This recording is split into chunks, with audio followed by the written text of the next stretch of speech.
give it up to the youth. Loyal to the squad if we win or we lose. It is in our veins, that orange and the green running through and through. Cause you know we run it, you squad versus ours, now they don't really want it. Authentic bitch deep with pros in abundance, get ready for the storm cause the hurricane's coming. Let's give it up to the youth, loyal to the squad if we win or we lose. It is in our veins, that orange and the green running through and through. Cause you know we run it, your squad versus ours, now they don't really want it. Authentic bitch deep with pros in abundance, get ready for the storm cause the hurricane's coming. What's good, Hurricane fans? All right, this is a good day for the Miami Hurricanes, men's and women's. Now, we already know the women upset number 2 Villanova to reach the Elite Eight for the first time in for their program. But the Miami men, which I still believe they would have had a number 1 seed if they had beat Duke, if Amir had played. But nevertheless, Miami Hurricane is the only ACC team that's still standing and has reached the Elite Eight, which they will play Texas, which I think they will beat the Texas team and make it to the Final Four. Now, I think now that there is no number 1 teams, everything is up for grabs. You still have Texas, you have still UConn, you still have Gonzaga, and you have San Diego State, and you also have Creighton, whatever the team names. But nevertheless, the most shocking team, not shocking, but the most team that has to prove is the Miami Hurricanes, which they upset. They was ranked number 5. Some people say they was deserving to be the number 5 seed. I think they should have been a number 2 or number 1. I really think number 1. If they had beat Duke, they would have been a number 1 seed over Houston in that region. Just my opinion. But nevertheless, Miami reached the Sweet 16 for the second time in 2 years. And matter of fact, the point guard for Texas was on the Iowa State team when Miami beat them in the Sweet 16 last year. So Miami is going to have a very, very familiar opponent in the point guard for Texas now. So they should know how he plays or whatever the case may be. But I think Miami, when I looked at Texas last night, I think Texas is a little bit too small for them. I think Miami's speed and their physicality is going to take a toll on them. If you watched the Houston game last night, Miami was quicker. They was faster. They was creating havoc. They was creating turnovers. Amir was a man among boys in the middle. I mean, he grabbed 13 rebounds. I think he had 12 points also. Jarace Walker had 16 points for the Cougars, but it was not enough. But the thing about it is, Nigel Pack, he led the pack. You must, if you want to say it, he led the pack. He had 26 points, 7 3-pointers. I mean, dude could not miss. If you look at Miami's games since the tournament started, they struggled with Drake, but they found a way to win. They took care of business against I forgot a team they played the last Indiana. They took Indiana out, and Indiana was a big team. You look at Houston, they was big, but they was kind of slow. If you look at how quick Miami was moving, fast against them here and there, they were slow. They were slow to the punch. They were slow moving. I mean, Miami was quicker, faster. They was pressing the whole game, and then they just turned up their defense. I think teams is going to have a hard time with Miami. I think there's going to have to be a team that's kind of similar to Miami to where they can beat Miami. You know what I'm saying? I think that's the thing that I'm thinking. They have to be a similar, because Miami do play small. They don't play too big. They play big enough, but they play small. And everybody on their point guards can handle the rock and they can shoot. That's the thing about teams that's playing Miami. If Miami get hot behind the 3-point line on their shooting, then how do you stop them? How do you contain them? You know what I'm saying? And another thing is with the Miami men's basketball team is that you're going to have to pick your poison, because if Wong doesn't get hot, Pat gonna get hot. Now, if you try to control Pat, then you're gonna have Popular and Wong and all them guys. Um, they're going to take control of the game, and then you're gonna be scrambling around. So it's hard to key off on one person for the Miami Hurricanes at this moment. The Hurricanes shot 51% from the field and drained 11 shots behind 3-point range. Um, Jim Larranaga, he got these guys playing really great. I heard Kenny Smith talked about he was, when Jim Larranaga was at our, he wanted to recruit him and everything like that. But Miami did have a solid season, but just to say that it was deserving, but also they were deserving to be a number 5 seed. That's asinine to me. Miami should have been a number 2 or number 1 seed in this tournament. Matter of fact, they probably wouldn't even been in this side of the bracket if they was a number 1 seed. Duke got bounced out quick. You know what I'm saying? Quick. You know what I'm saying?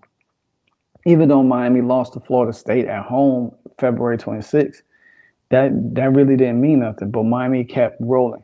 Now, like I said, if Amir didn't get hurt in that semifinal against Duke, they would have beat Virginia. They would have got a number 1 seed, and then we didn't have a talk about it. I think Miami got a lot to prove. They are on a mission.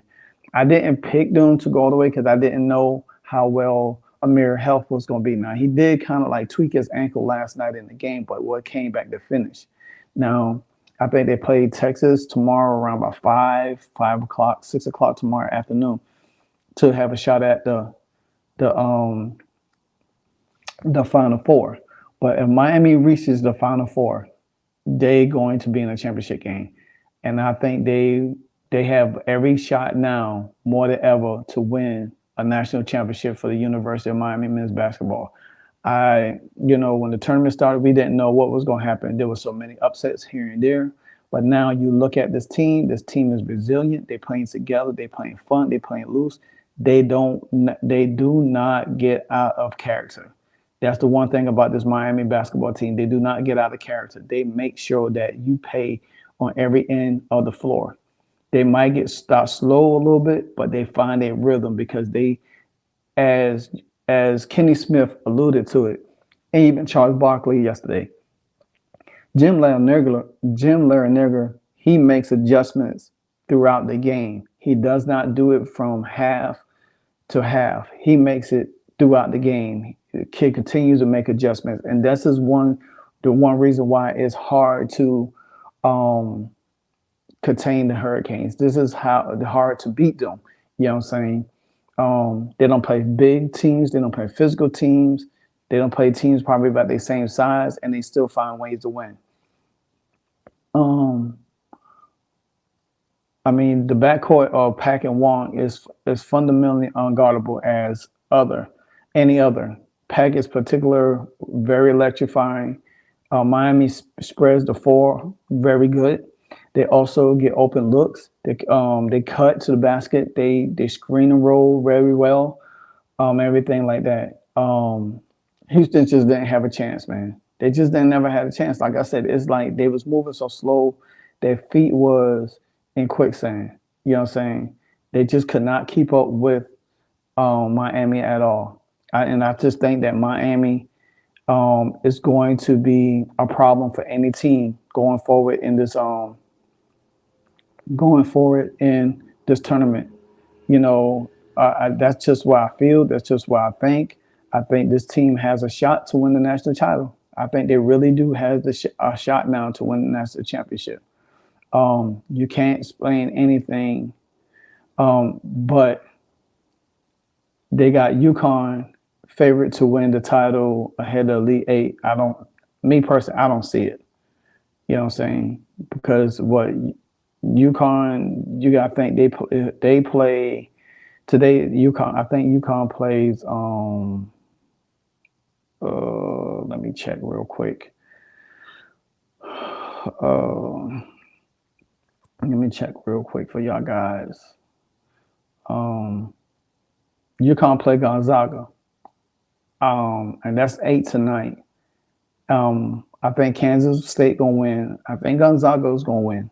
They're gonna beat UConn, and I think that's where we're gonna see where I predict Miami and UConn. I mean Miami and Gonzaga to match up. But I mean Miami, like I said, Miami's here to stay. They playing very very well. Um, they got Texas as a favorite. Miami's not a favorite. They got UConn as a favorite. Gonzaga. Then they got K State. They got Miami.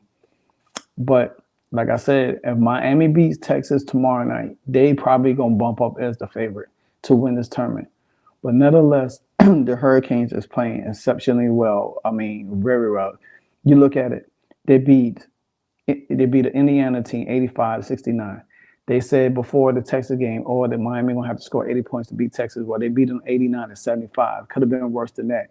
Then they turn around and beat Drake 63-56. Miami has been playing lights out. They beat a number 1, number 4, and a number 12. Now they face a number 2 team that they have to play at 5 tomorrow, which I believe they'll get the job done on that end. Also, just going back and look at this game a little bit for stats purposes. Um, Miami was 52% from the field, while Houston was 38. 3 point from 3 point line, Miami was 44%. Houston was 29. Now free throws, um, Houston was a little better. There was 90% over 84. They had more turnovers than Miami. Miami only had 5 turnovers in the whole game. They only had 1 turnover in the first half. They had 4 turnovers later on. They had 16 assists apiece. They both had by even rebounds. 30. Miami had 34-6 offense. Houston had 33-9 offense. They both had 4 blocks. Miami had 1 steal more, 4-3. They both had 16 personal fouls, no technical fouls. So the game was basically even, but but the field goal percentage and the 3-point percentage really was the tail of the tape. Miami was more active, was more elusive, and they was more faster to their spots um, than the Houston Cougars. So hats off to the Miami Hurricanes. Let's keep it rolling. Let's see what you do against Texas.